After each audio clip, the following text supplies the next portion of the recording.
యోబు గ్రంథము 1వ అధ్యాయము.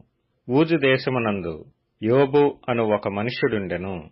అతడు యథార్థవర్తనుడును న్యాయవంతుడునై దేవుని యందు భయభక్తులు కలిగి చెడుతనము విసర్జించినవాడు. అతనికి 7 కుమారులను 3 కుమార్తెలను కలిగిరి. అతనికి 7,000 గొర్రెలను 3,000 ఒంటెలను 500 జతల ఎడ్లును 500 ఆడుగాడిదలను కలిగి బహుమంది పనివారును అతనికి ఆస్తిగా నుండెను.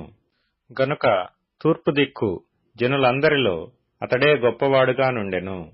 అతని కుమారులందరూ వంతుల చొప్పున అనుదినము ఒకరికొకరు తమ తమ ఇండ్లలో విందు చేయనై కూడునప్పుడు తమ 3 అక్క చెల్లెండ్రు తమతో కలిసి అన్నపానములు పుచ్చుకొనవలెనని వారిని పిలిపించుచూ వచ్చిరి.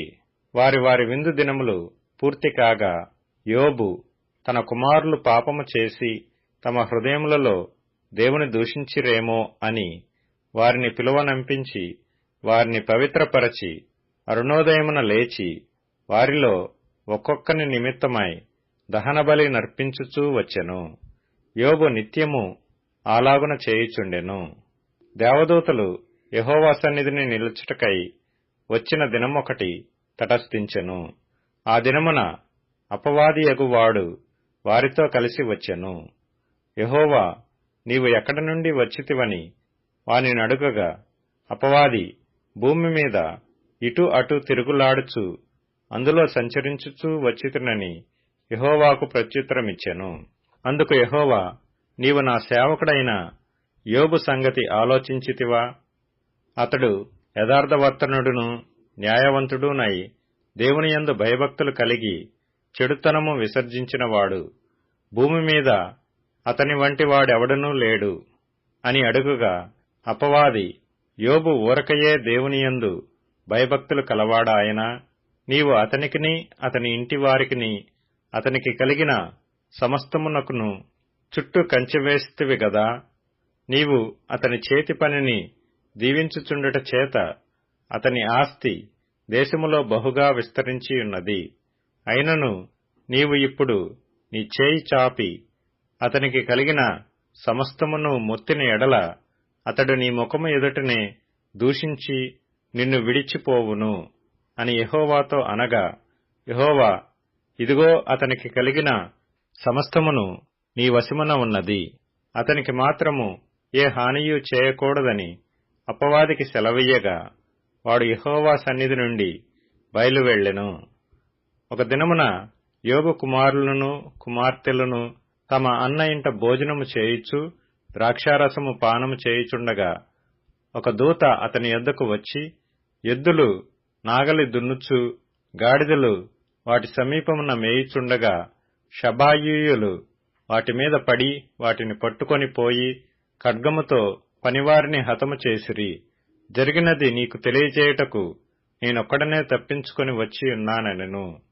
అతడు ఇంకా మాట్లాడుచుండగా మరి ఒకడు వచ్చి, దేవుని అగ్ని ఆకాశము నుండి పడి గొర్రెలను పనివారిని రగులబెట్టి కాల్చివేసెను.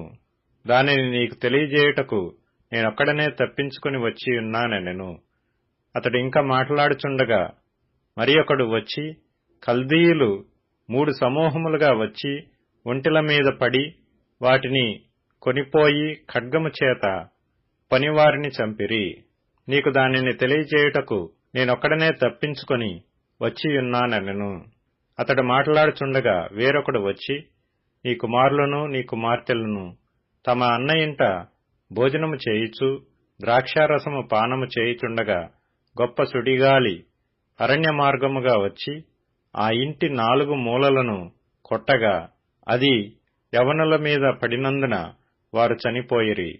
దానిని నీకు తెలియజేయుటకు నేనొక్కడనే తప్పించుకొని వచ్చి యున్నానెను. అప్పుడు యోబు లేచి తన పై వస్త్రమును చింపుకొని తల వెంట్రుకలు గొరిగించుకొని నేల మీద సాష్టాంగపడి నమస్కారం చేసి ఇట్లనెను, నేను నా తల్లి గర్భములో నుండి దిగంబరినై వచ్చితిని.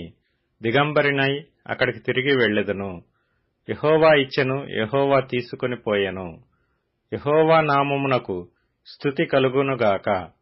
ఈ సంగతులలో ఏ విషయమందును యోబు ఏ పాపమును చేయలేదు, దేవుడు అన్యాయము చేసునని చెప్పలేదు.